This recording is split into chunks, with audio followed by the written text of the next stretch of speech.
Hello dear learners, আগৰ সকলে ভালে আছে টেকনোইডম চেনেললৈ আপোনাক স্বাগতম জ্ঞাপন কৰিছো লগতে যে সকলে মোৰ চেনেললৈ সাবস্ক্ৰাইব কৰা নাই সাবস্ক্ৰাইব কৰি লওক কাইন্ডলি আৰু যেটা সাবস্ক্ৰাইব কৰিছে তেখেতলৈ মই ধন্যবাদ জ্ঞাপন কৰিছো আৰু আগন্তুক যেটো কম্পিটিটিভ এক্সাম আহি আছে এডিআৰৰ তো তাৰ বাবে বহুত কেইটা মই ভিডিও প্ৰস্তুত কৰিছো বা যিকোনো কম্পিটিটিভ এক্সাম কাৰণে ভিডিও প্ৰস্তুত কৰিছো মই আপোনালোকে টেকনোইডম ইনফৰমেশন প্লেলিষ্টৰ পৰা চাই ল'ব আৰু বন্ধুবান্ধৱ সকল ফাংচুৱেশ্যন মানে হল বিৰাম চিহ্ন এটো এটা খুব ইম্পৰ্টেন্স কন্টেন্ট বা ভিডিও বা ক্লাস আজি ক্লাস খুব ইম্পৰ্টেন্স এটোৰ পৰা এইবাৰ দুটা প্ৰশ্ন আহি গৈছে ডাইৰেক্ট দুই আৰু যদি ভুল হৈ যায় তেনে হলে হাফ কাটা যাব ৰাইট তো এনেকা প্ৰশ্ন আমি কেতিয়াও মিষ্টেকত হলেও আমি কেতিয়াও যাতে ভুল নকৰো তো তাৰ বাবে আমি কনসেপ্ট ক্লিয়াৰ কৰিব লাগিব যে ফাংচুৱেশ্যনৰ বিষয়ে যিমানে প্ৰশ্ন নাহক কিয় আমি ডাইৰেক্ট কাৰেক্ট आंसर তো হবই লাগিব এনেকুৱা চ্যালেঞ্জ থাকিব লাগিব তো বলক ভিডিওটো পলম নকৰে সম্পূৰ্ণলৈকে আপোনালোকে ভিডিওটো সম্পূৰ্ণলৈকে চাব আগৰিছো বলক ভিডিওটো পলম নকৰে আৰম্ভ কৰিলো কাইন্ডলি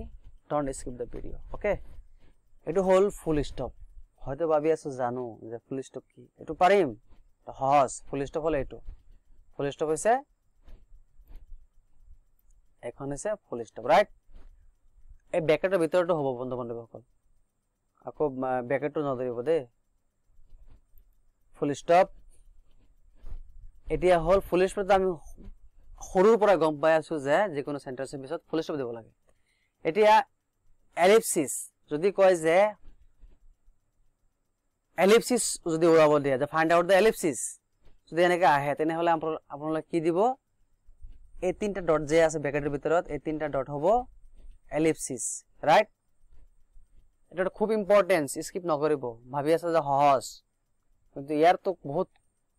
কনসেপ্ট ক্লিয়াৰ কৰা বস্তু আছে চাই লও স্কিপ নকৰিব কাইন্ডলি মই কৈছো কমা এটা কমাটো হল তলত ব্ৰ্যাকেটেৰ ভিতৰত তো চাব কিন্তু দে এই কমাটো হল তলত যদি তলত নৰ নিচিনা থাকে তেনহলে এটো হ'ব কমা ৰাইট এতিয়া হল যদি এটো কিন্তু পৰীক্ষা আহিছিল যদি ওপৰত নৰ নিচিনা থাকে তেনে হলে কি হ'ব এপস্ট্ৰফি এটো চাব ডিফাৰেন্সটো চাব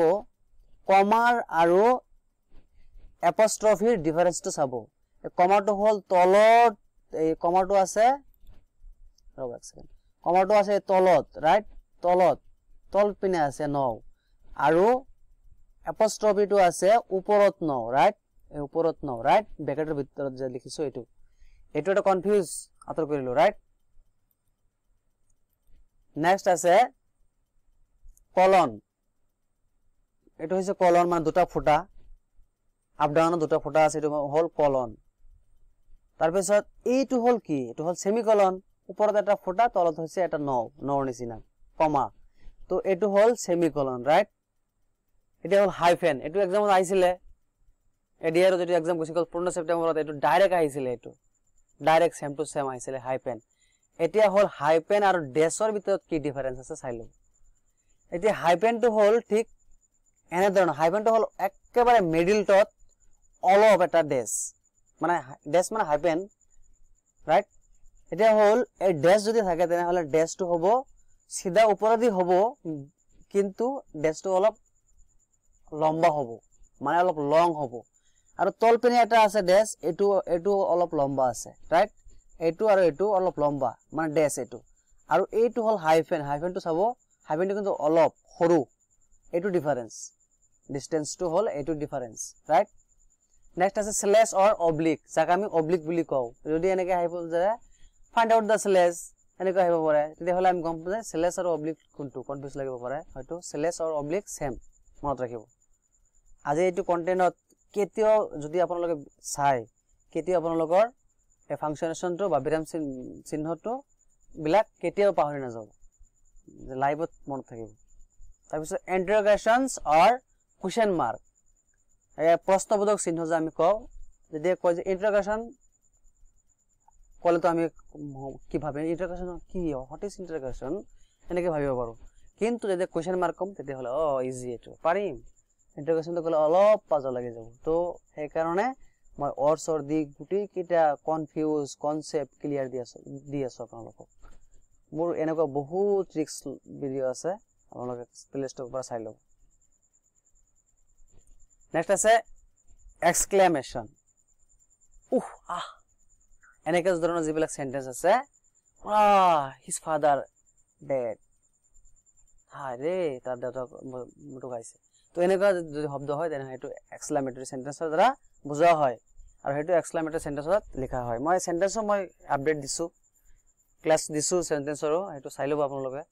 এই এক্সক্লেমেটৰী সেন্টেন্সৰ এটো সিন বা এক্সক্লেমেটৰী সিন এটো ৰাইট নেক্সট আছে ইনভার্টেড কমাস অর কোটেশন মার্ক এতিয়া যদি আহে যে what is quotation mark inverted comma যদি দেও তেনহলে ইনভার্টেড কমা আমি গম পাম যে ইনভার্টেড কমা কোনটো কয় যদি এনেকে আহে যে কোটেশন মার্ক তেতিয়াহলে কি হ'ব কনফিউজ লাগি যাব